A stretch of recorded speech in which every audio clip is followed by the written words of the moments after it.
Hey guys, Doc from the Gold Hog, and today we're going to talk about cleaning concentrates. Love it or hate it. We're going to show you how to do it real quick with our new MultiSluice. Plus we're going to cover a little bit something about geological deposits and fine gold versus larger gold. So hold on.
Hey guys, I got a quick funny story for you. I actually started off making this video and it was just going to be a cleaning concentrate video. And then as I went on, I started to realize a couple things, that there's a good lesson to be learned here with what I'm doing. And it's not just about cleaning concentrates, but it's also about geological formations, rocks, minerals, quartz, different areas and different zones. So I actually had to stop what I was doing and kind of go back and remake this video. And you'll understand why in a minute. Because I said, man, there's a great lesson to be learned here. So let me go ahead and tell it. So not only am I going to show you how we now clean our concentrates using our MultiSluice system, but I'm also going to tell you about why there's so many variations in different types of gold that you'll find, even within a small area. Even within our property, which may be only half a mile in distance, let's say, we go from one place and we find coarse, heavy, granular kind of gold up to another place where we start to find nothing but just fine gold, and of course less of it. So I'm going to go over that with you and show you a couple things. Okay, so how do we find these concentrates that we're cleaning? And I'm going to show you. We have different areas of our property, but in the southeast especially, we don't have these huge river systems. We don't have these massive rivers like they have in Alaska and Montana and California and so on, that go through our gold bearing areas. Most of our rivers that go through our gold areas in the southeast are small creeks and streams and small rivers. You know, were they at some time thousands and thousands of years ago? Was it a large river flowing through there? Yes, but it's just not that on a consistent basis. And you have to have that consistent large hydraulic force to create this crushing and grinding force that produces all that fine gold. So we don't often come onto an area in the southeast where it's just nothing but a whole bunch of fine gold. Look, when we're out testing and we're test panning, it's typical test pan here in the southeast is you go out and take a pan, you'll see one color. Unlike somewhere, let's say like in Montana or California, you go out to a spot, or like Fraser River in California, you go out and do a test pan, it's nothing to see 10, 20, 30, 40 colors in a pan. That's how you can decide. In the southeast, it's different. A lot of our gold isn't exposed to that heavy hydraulic crushing force that produces a huge amount of fine gold and a huge amount of colors. Our gold down here in the southeast, really once it breaks out of that lode deposit, it doesn't travel a whole bunch. So it isn't worn and rounded. It looks more jagged and a lot more coarse. If you go up to somewhere like Alaska, you're going to find these, even the large nuggets, they'll be all rounded over and smooth because they've been tumbling and tumbling and tumbling and just crushed and crushed and crushed. So, but there is a corner up on our property that has a very high hydraulic force. The actual creek or river, small river creek, actually does a 180, and it's this massive formation that just sort of just turns 180.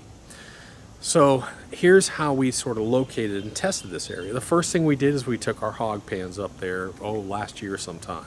We took our hog pans out, and we did some testing with our hog pans. And for every hog pan that we were doing, we were finding 20, 30 colors, which is really unusual. So the next thing we did was we took one of our Viper Pro flares, and I said, well, let's run a Pro flare up there. I had a whole crew up there. We had 5 or 6 guys digging and digging, and sure enough, almost nothing but fine gold up there. So then I said, well, let's move the dredges up there this year. So we decided to go up to that corner and move some of our larger dredges up there and start working that area.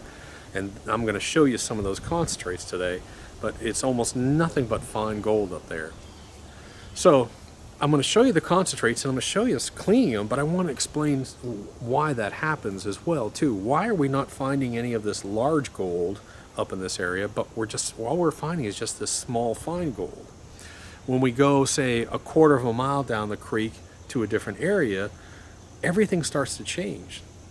Our slurry changes, the material looks different, the concentrates look different, the rock formations, the rocks running through our sluice looks different. And I'm going to show that to you, and it didn't really kick in until I started doing this video. I'm going to show you the difference, and the main difference is we go from heavy mineralized areas to not so mineralized areas. It's a real simple concept, but it really didn't hit me that I could show that to you until I started running this stuff. I'm going to show you a couple examples before I start, and then I'm going to show you examples as we're working along to it as well. All right, so I'm going to walk you over to here in my truck for a minute, and I'm going to show you something. All right, these are rocks that have come out of our sluice while we're dredging. I went ahead and grabbed a few of them some time ago, but you can see that these are normal looking quartz rocks. They have, within them, you'll start to see some of these dark areas, mineralization. You can see, especially like in this right here, you've got a real dark spot. And that's not quartz in there, that's some form of heavy mineralization, whatever it might be. Same thing here. But now, as we move farther east and north on our property, we're starting to see a lot different rocks show up. And I want you to look at these rocks. Now look at these rocks here. Now these rocks are almost pure white. That's getting almost to pure quartz. Is there black inside of here? Yes, there is some black inside of here. There is some coloration differences, but you can see a complete difference. And I'm going to put these side by side so you can see this. So here we go. So here's one spot on our property. We get a lot of these rocks. Not all. We are seeing some of these, but we're seeing a lot of these rocks. Move a quarter of a mile and you start to see this is what the rocks look like. Now that's an amazing difference there. And again, this is where we're finding the large heavy gold. We've got heavy mineralization and deposits. Here we're only finding mostly almost all fine gold. So what that tells you is that just a small shift in area, small shift in property, and your deposit lines, your mineralization lines are going to change significantly. The same thing happens with our concentrates. Our concentrates actually look different. Let me show you a little bit about that. Okay. Just like any other prospector in my yard, I've got my little screening piles. But this is what I wanted to show you. And what I wanted to show you, let me get it so the light's even on them. Now, can you tell which, these are classified a quarter of an inch when we run our concentrates. Now, can you tell which one came from which? It's kind of obvious. This is the area that has heavy mineralization. This is the area that does not have heavy mineralization. And you can actually see that difference. Matter of fact, I'm going to lighten it up for you a little bit so you can see it.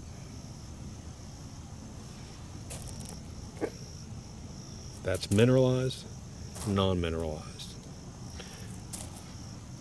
Pretty amazing little difference. But the same thing happens on our concentrates.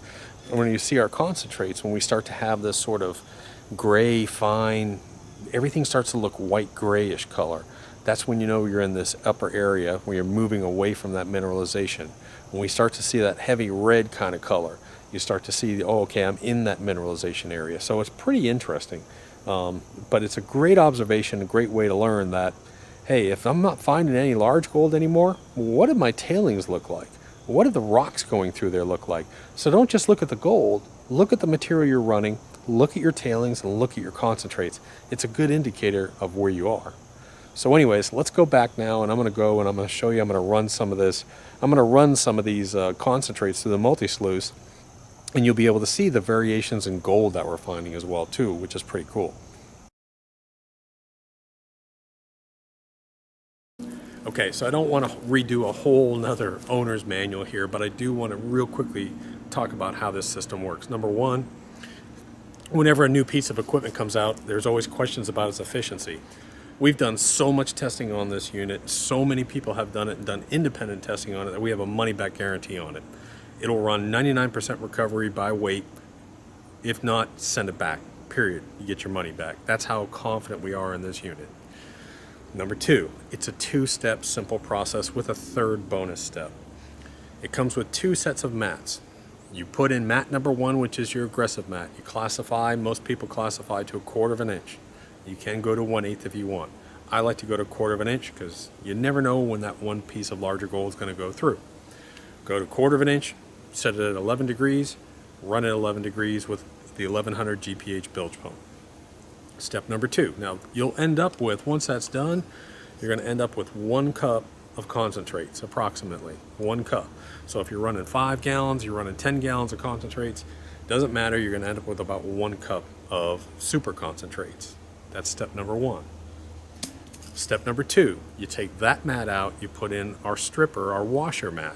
Change your pitch to either 12 or 13 degrees. You can vary just a little bit. You insert the flow tube, the flow restrictor, which takes the 1100 GPH down to 800 GPH. Change your pitch to 12 or 13 degrees. You screen your cons one more time to either 12 or 20 mesh, your choice. Run it through again. You'll end up with about 2 to 3 tablespoons of cons in that mat. So now you've reduced 5-10 gallons of concentrates down to super concentrates. From step number 1, you have 1 cup of material. From step number 2, you have 2-3 tablespoons of material with all of your gold inside of it. Got that? That's how quick and easy it is. Step number 1, 5 to 10 minutes per 5-gallon bucket. Step number 2 takes you about the same thing. And now you've got all of your gold, 99% of your gold by weight, here and in here. That's pretty easy to work the final pans on, the final gold concentration on. That's what everyone loves about the system. It's 2 steps. There's not all these different classification steps. You're not going through different processes and different pieces of equipment. You're not going through tables and wheels and all different types of things. It's 2 steps. You got all of it down, and you've got it down to this. Now the third step. The third step is kind of a hybrid sort of bonus step. And what I like to do is I just dump all my cons in a pan, and I pick out my larger gold, anything that I want, like, you know, if I happen to have any pickers or nuggets or anything like that, I pick out the larger gold, anything that's a big flat flake, anything like that.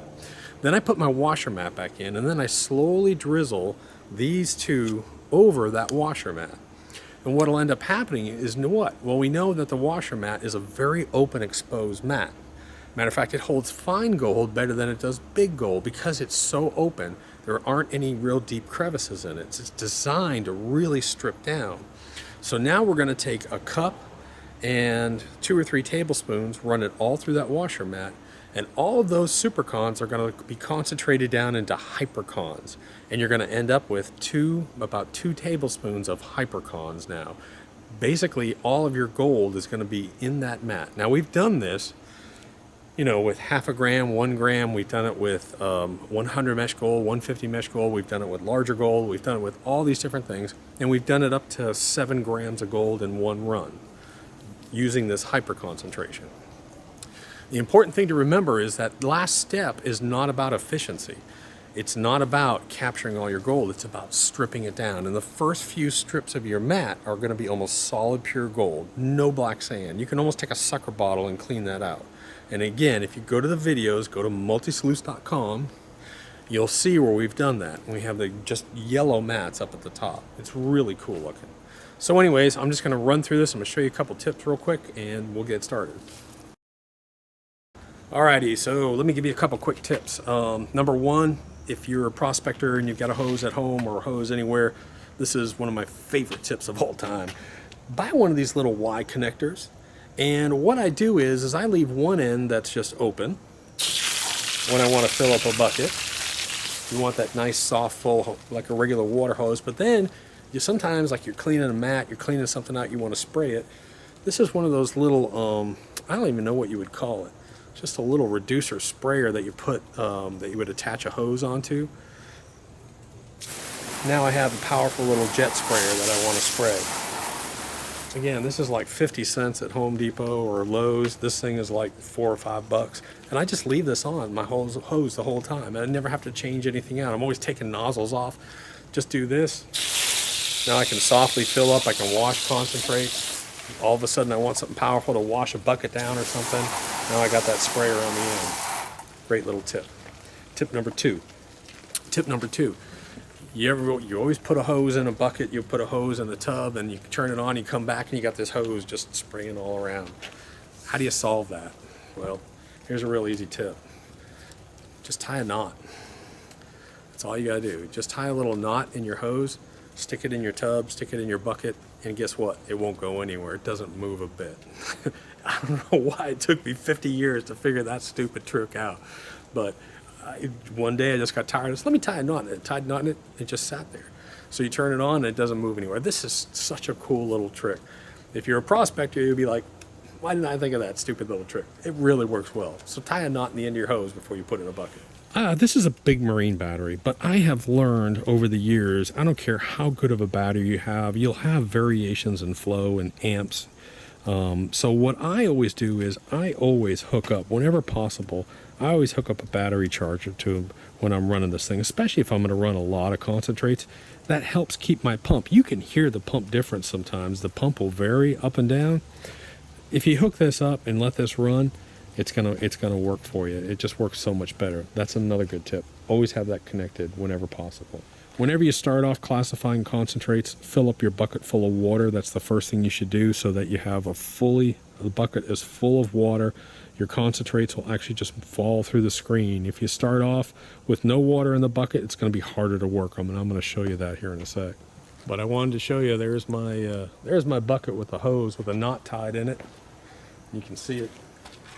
Got that little knot tied in it. You just leave it in there and it doesn't go anywhere. But you always want to, whenever possible, you want to have the bucket completely full so that the water is touching the bottom of the screen here, this classifier, and it will just let the material just sort of collapses down inside the bucket.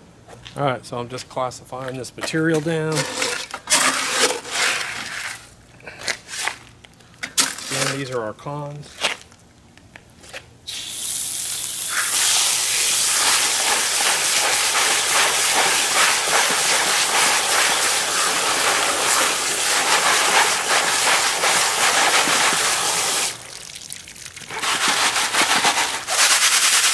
And the nice thing about quarter inch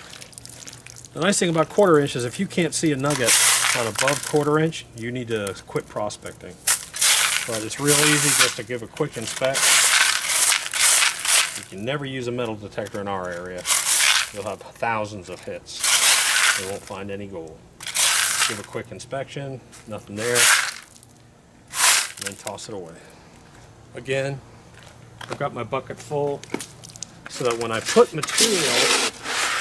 material in here, you can sort of see it.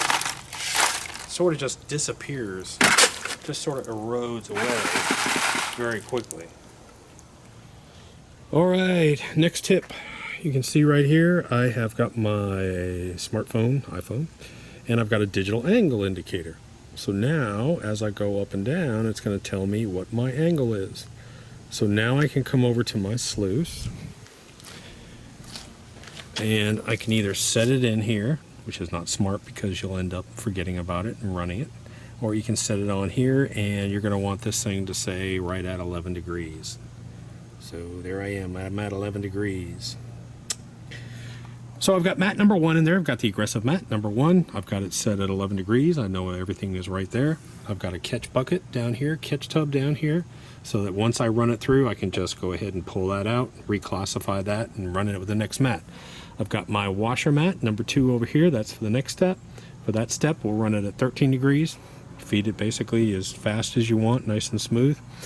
But one thing I do, which is a good little tip, is I take water and I put water in my sluice. Just pour some water gently in here. And what I'm going to do, water is the best leveler, of course. So now I can sort of take a look at my water levels, and I can say, okay, does it need to go left or right? In other words, how's my sluice leveling this from left to right here? Not up and down angle-wise, but left to right. And I can sort of see at the top it looks pretty good, but once I get down here, this end down here, I need to sort of tilt this side down because all my water is sitting over on this side. Now, I will warn you, make sure your mat is pressed all the way down, because your mat needs to be firmly seated or it can throw it off. But that's what we use. We do this on all of our equipment. Throw some water on top of the mats, watch it, and then just use the water to level it off. Don't necessarily rely on the metal being perfect. Rely on that water. Your water will always tell you the truth as far as leveling goes. All right, so again, excuse the sunshine and shade sort of thing going on here. This is the primary head chamber right here. You have two ways to run this. I have got my first aggressive mat in here, which I do not use my reducer plug. There's a reducer plug that takes this down. I'm not going to use that. We just sort of leave that up here. Put my tray in, have a little bungee cord, attach my bungee cord, and I'm all set to go. Now I just need to hook up my battery. So again, the first thing I'm going to do is I'm going to hook up my battery first, then I'm going to hook up my charger so that there's a drain on the battery so that the charger actually kicks in. Otherwise the charger may not kick in.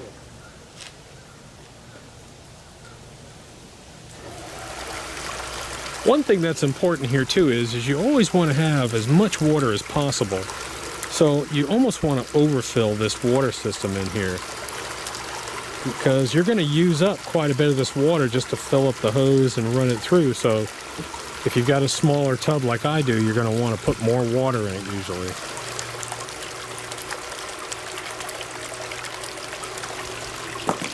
And I like to have my tub fill up to the point that it's basically overflowing, so I don't have to worry about water. Now my pump is submerged now. That little bilge pump, I only had that much water on it before, but now it's actually submerged. I just rub my hand over it, make sure there's no air bubbles inside my mat. One thing you will notice is that I have a bucket, an empty bucket set up here, and I'm going to set my con bucket on that.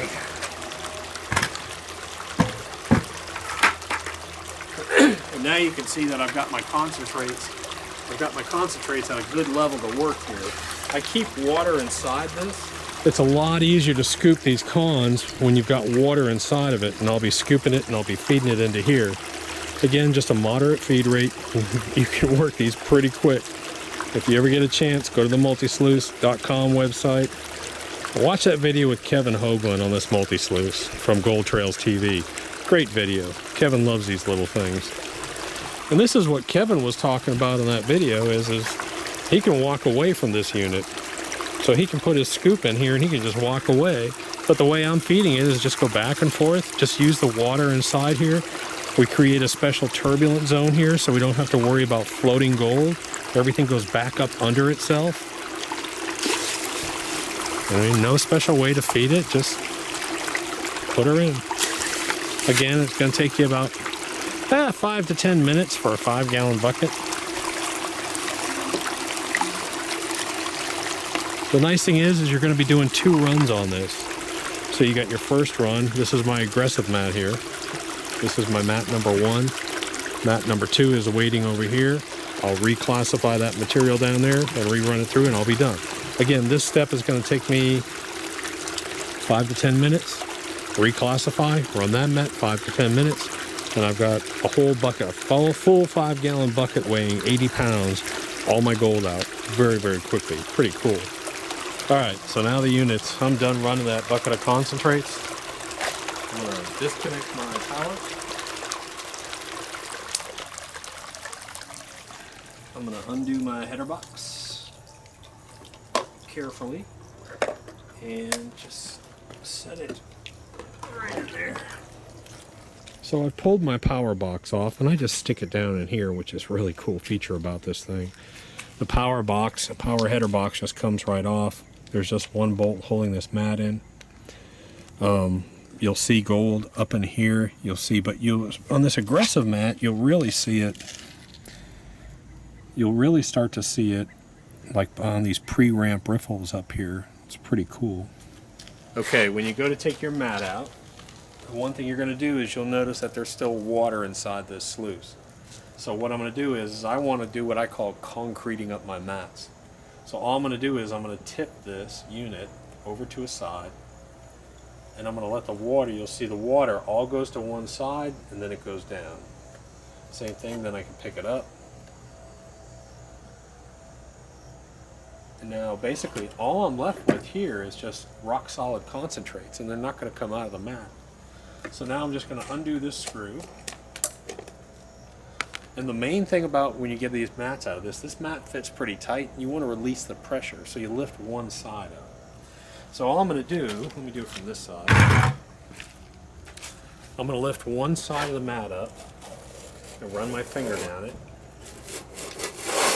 And the mat will slide right out. I can go right over to my bin. And now my mat's out of the unit. Pretty simple. But release that pressure. That's the main thing you want to do, is just run your finger down and release that pressure. Now this is one of the reasons why I use this big tub, just for demonstration purposes, but you'll notice that as I sort of wash this out, you'll be able to see fine gold start to appear. Now this is, it starts off and it's got talon mat up at the top. But we're going to see fine gold, but look at all that lead shot. All that bird shot, look at all that. Just full of lead shot in there. That whole, these whole top mats are just full of bird shot. All right, so here's what I have left. That's out of the mat. It's about 1 cup of concentrates. And that's what I'm gonna have every single time I run. If I run 1 gallon, if I run 5 gallons, if I run 20 gallons, I'm basically gonna end up with 1 cup of concentrates. That'll contain the majority of my gold. Then I have to go to step number 2, just as a safety precaution, just to look for superfine flat stuff. That's basically it. But that's after run 1. Okay, so now what I do is I just went over and I panned off. It took me 1 minute. I just panned off, just very carefully, just panned off all the excess, panned off any lights that are in there. And so now I'm left with about 2 tablespoons from that original cup. And that'll contain most of my gold. And I'll show you. Let me get it down so you can see it here. Here I see a bunch of lead shot in this pan. And if you want to know about this tap method that I'm doing, you can go, and I've got a video that talks about it, but because I'm using this tap method, all my heavies, my lead and my gold, are going to be down here in this corner. It's just like stopping a truck. Bang, bang, bang, bang, bang, bang. But you can see I've got all my heavies. I got my lead and my gold. Now that's a cool picture right there. That little tap method that I'm doing, you can see there's the lead line, that's the gold line. And the fine gold wants to go over more. And you can see, I'm talking, that's all 50 to 150, maybe 50 to 200 mesh gold all in there. Now look at that lead. So all of your heavies are going to go ka-thunk, ka-thunk, ka-thunk over to this side. That's a really cool picture. Now one thing you'll notice that I have not talked about in this video is jet dry. Because this unit, because of the way the power box works, it has a reverse submersion and it breaks up the water tension, the surface tension, and you don't have to worry about using jet dry in this system. That's the nice thing about it. You don't have to worry about floating gold. And again, watch that video with Kevin Hoagland from Gold Trails TV.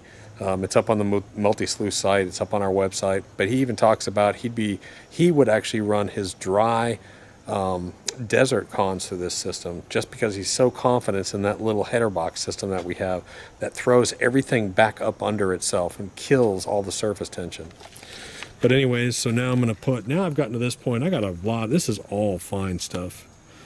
I mean, this stuff is just, so I'm just gonna put a little bit of jet dry in there so it doesn't float away, because it actually is starting to float. So anyways, you can see there's a ton of lead shot in this stuff, but I mean, we're talking really fine gold here.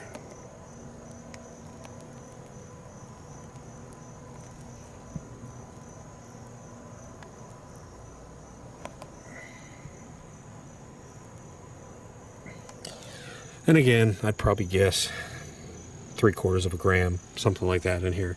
There really wasn't much gold. Like I said, this was just 2 or 3 short, quick dredge runs, like 20-30 minute dredge runs. We were up on a bad area, but we were approaching the area that we knew where the good gold was, and we wanted to test it before we went directly up there. So, not bad. So again, all I'm going to do is, on this system, I'm going to take these tailings, which you can't see because of the sun, take my tailings, I'll classify them to 12 mesh or 20 mesh, put in my washer mat, change my pitch to 13 degrees, run it through there, and I'll be pretty much all done.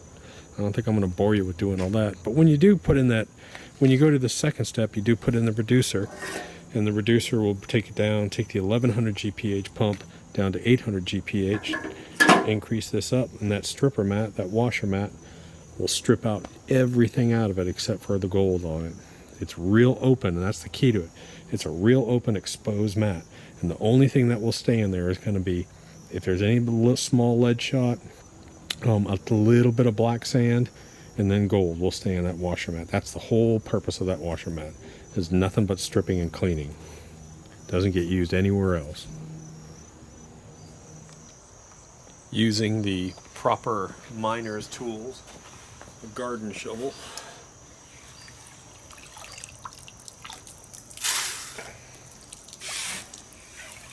I'm going to classify it down to 12 mesh.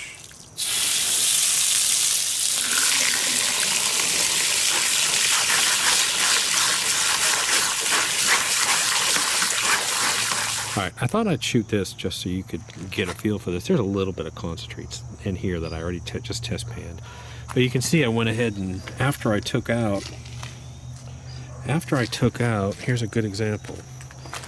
Here's my typical home garden pile. This is the larger than 1/8.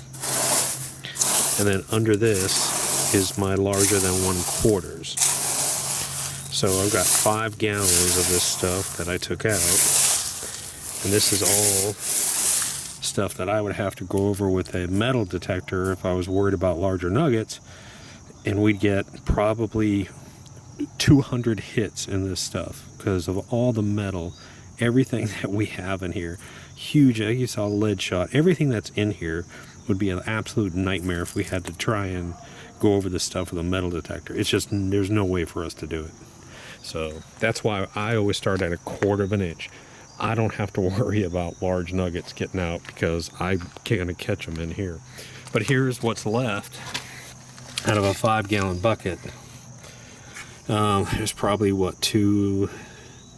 just over 2 gallons of this fine -12 mesh stuff.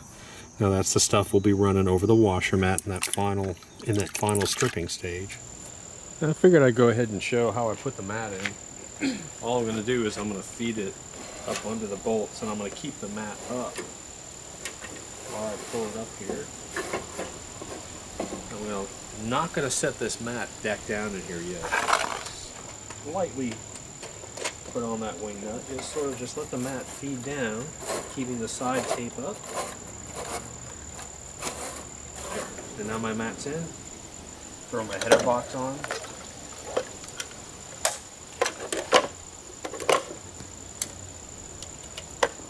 Clip my bungee.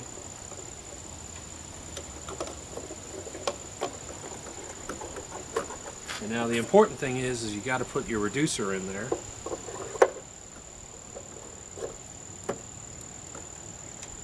And that'll reduce down your water flow from 1100 to about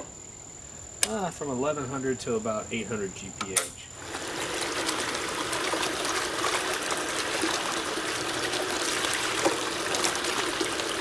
Same thing. I'm just feeding it moderately. You can see sometimes I just leave my scoop in there and walk away. It really doesn't matter. Dumping material in this header box, the funny thing about this is it doesn't change the flow on this, which is real interesting. Because of the way that we have this reverse turbulent feed system inside this, it really doesn't impact down here as much, which is pretty cool.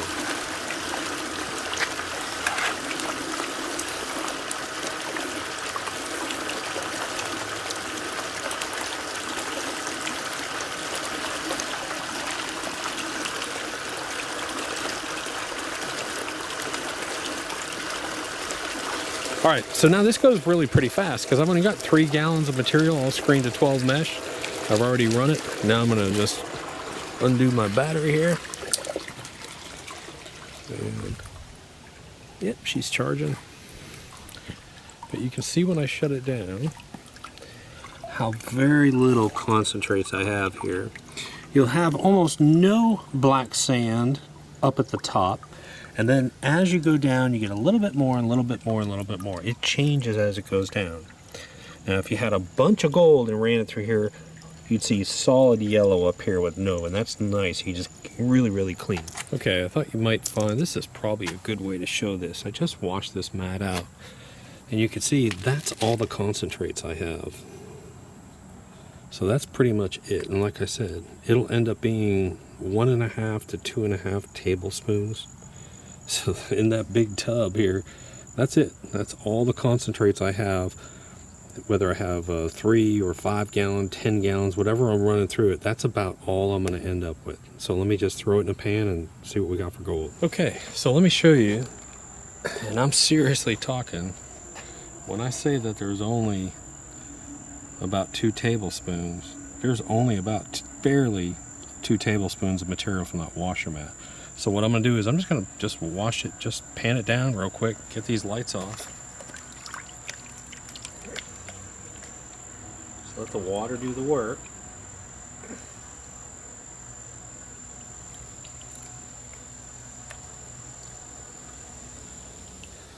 Alright, and then what I'm going to do is I'm going to do my little tap trick, where all I'm going to do is just allow that pan just to sort of, just like a truck hitting the brakes. Dum, dum, dum, dum, dum, dum, dum. So I had to put some jet dry in here, and I'm going to show you what this mat caught as the secondary run. So you can see this is the first primary run, and there's more gold all back down in here, but that's the first primary run. Here comes the secondary run. This is the second run.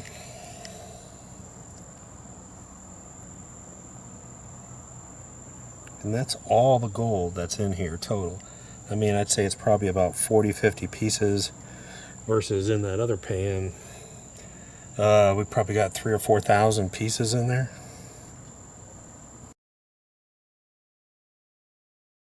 I found some older cons that we had that we ran a couple months ago when we were down in that mineralization area. And I'm going to run those concentrates today, and I'm just going to run them through the one mat just so we can see it, so I can show you the difference. And then I'll just run it through the MultiSluice real quick. Again, I've already got it classified to 1/4 inch. It should only take me about 5-10 minutes. I'm going to run it and I'll show you what it looks like. But again, one thing I want you to watch for is how all these riffles will turn light, and then they'll process down and look more empty and dark. Incremental processing. Now we're going to turn light. And now we're going to work down. And it'll quickly work down and get darker and darker. Let's see if I can sort of zoom in it and let you watch how this water folds up under itself and has to change direction. Turbulence kills surface tension. That's what causes gold to float. So since the water has to go back up under itself and turn here, it kills all the surface tension.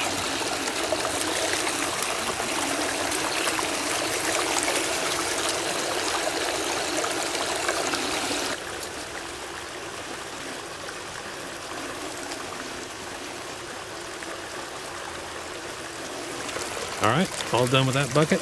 Shut her down. Okay, so I've got the mat inside my tub here. Hello there, you can see my reflection. And what I'm going to do is I'm just going to kind of wash this out a little bit. That's right where the water is real turbulent and flips upside down. You can see the gold all in there.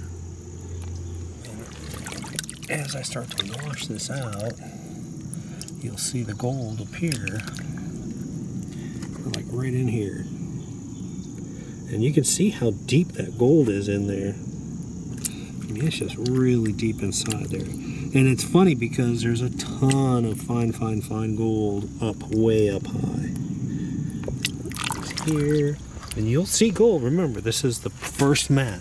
But the majority of your gold is going to be sitting right up in this area, right up in here, till about halfway down your mat. And then you'll see less and less and less. Almost nothing in the last 2 mats. Maybe a little bit, depending on how much you run. So let me clean this out and pan it. Okay, so once again, I'm left with about 1 cup full of material. That's it. It doesn't matter how much you run. And all I'm going to do is, let me just show you what I do. I get it flat, tilt it forward, and I just let the water take off the lights. And all I'm doing is I'm just sort of visualizing. As soon as I start to see any gold appear, there's actually quite a bit of gold in this pan, I stop. I come back down and I settle it. Settle it again, just take the lights come off, let the lights come off. Starting to see gold show up, stop. Get it down inside that water, let it settle deep. Let the lights come to the top, and then just wash those lights off. And I gotta be careful because you'll always see on the back side, in these back corners especially, you start to see gold. So you need to watch back here, not so much up here, watch back here. And as soon as you see that gold starting to appear, stop and settle it. Because we're talking some fine, there's a lot of 100 mesh gold. I'm seeing gold show up too easily. So now I've got my concentrates down to about half a cup. Now if you want, you can just break this up and take a tablespoon at a time and do what I'm about to do next, which is my tap method, which I'm going to put a little bit of jet dry in here. I'm going to cover this with about 1/2 inch of water, and I'm going to show you my tap method. Okay, so here's the important point. When I leave this inside my pan, normally I like to do a couple tablespoons at a time and that's it. But I'm going to have about 1/2 inch of water around above that concentrate line. It's important how much water you have in here when you do this. And all I'm going to do is I'm going to get these things to get in motion. And then what I'm going to do is I'm going to slam on the brakes on one side. And what you're going to see, what you're going to start to see is you're going to start to see a yellow corner. Just like when you slam your brakes on a truck. When you slam your brakes on a truck, where do the heavy things in the back of the truck go? Boom. They go up against the bed of the truck. So it's boom, boom, boom. And that's what we're doing here. We're just doing this little tap method. Now this pan doesn't have a deep enough bottom, flat enough bottom, but you'll be able to see it. And you'll be able to see that almost all my gold is going to be up in this corner over here. You can see that, and I can just tap it all together and my gold is sitting up in that corner. And that's just using the inertia of gold. Just stop, boom. You can actually do that against a wall if you want. Dunk, dunk, dunk, dunk, just like that. That's kind of what you want to get in your mind. All right, so this should be a good example. So yesterday I left this pan out here so we could see it. This is the gold from about maybe let's say an hour's dredging up in that non-mineralized area. It's almost all fine gold. There are a few little, there's a small amount, a little bit coarser, but it's almost all fine. Now we step over and show you about an hour from the mineralized area. That's about an hour, hour and a half maybe from the mineralized area, but you can see the gold is getting a lot more coarser and chunkier. Same thing from the heaviest mineralized area. This was from the heaviest mineralized area basically on our property. You can see there's some big chunkers in here, if I can find them. There's some big old chunkers in there. So this is the kind of area, this area, that one, and this pan are those heavy mineralized area. Here we're getting away from those dark colors and heavy mineralization. So we're just in small amounts of fine gold. But we're able to get that fine gold because of that crushing effect up there. Now I want to show you the richest pay that we've ever seen. And this is what really rich pay rock looks like. And you can see this is kind of interesting because this really, I don't know how the color will show up best. Maybe best on black. But it's almost rose colored. There's a lot of rose colored in here. It's orangey, it's rusty, there's black lines through it. There's a lot of that rusty or rose color to it, this rock. And look at that mineralization just screaming through this. Now this is the kind of rock that you would crush. This is a crushing. This is actually a lode deposit rock from Georgia. So this rock you would actually crush and you'd get large gold out of this rock. If you've ever been to Crescent Gold Mine, their gold is pretty good size. But you can see all the mineralization through that.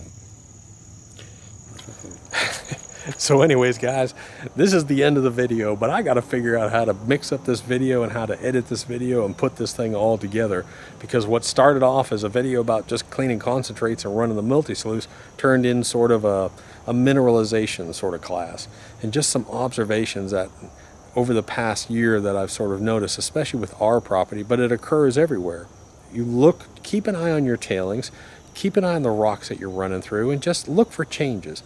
When you start to get away from those mineralized zones, what happens to your gold? Do you get less of it? Are you finding smaller and finer gold? When you start to see all these heavy mineralized rocks, are you finding some larger gold? Good little thought process to keep in mind. Anyways, guys, Doc from the Gold Hog, hope you enjoyed it. See you a little bit later.